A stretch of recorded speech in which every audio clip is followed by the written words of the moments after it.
Hi, do you ever look inside to see what's actually going on in your life? And what I mean by that is we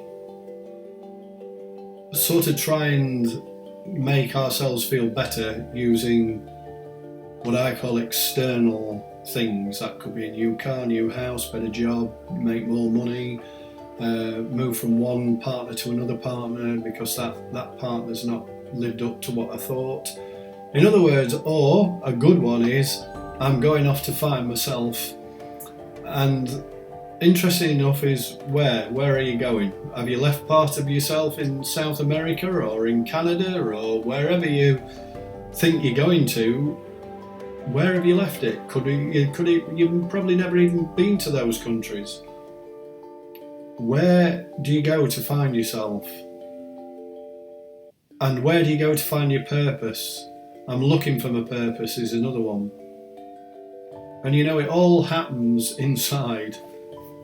And it wasn't until I began to play with energy and awareness and conscious awareness and dropping into my system and understanding how my system works and how energy flows through me, and also how I've been patterned, that have created beliefs that create patterns that I trigger, and that gets like a somersault in the stomach or tightness around the heart, or even fight or flight mode, which is a tightness around the chest. It wasn't until I started to understand all this that I began to look deep within.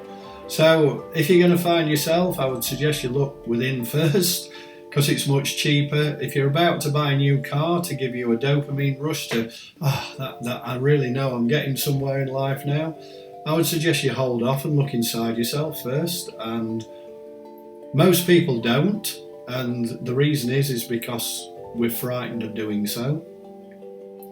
We like to have safety in our life, and the safety in our life is the external issues like I've just said, which is houses, cars, more money, better job. We get comfort from that, and we think that is security and safe. But by looking inside at our patterns that we created subconsciously, what we don't realise is that the mind, this area up here, is putting us off looking in here because it's frightened. It doesn't want to face what has gone on.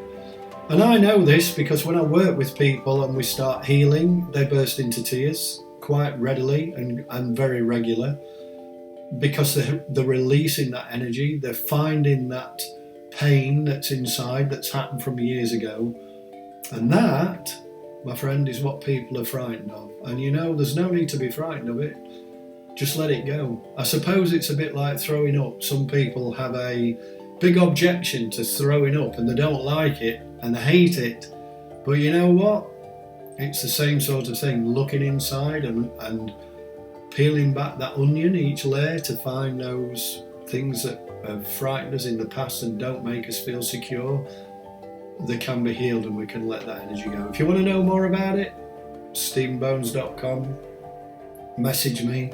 We can have a conversation around it whenever you like. And hey, an initial conversation, free of charge, no problem. And if you don't want to move forward, there's no obligation at all. That's fine. All I'm doing is, perhaps, if you don't want to work with me, that's fine. But if I can perhaps impact you to start doing some kind of work to heal yourself, then hey, my job's done. And I'm quite happy about that. So thanks for listening, and have a great day wherever you are.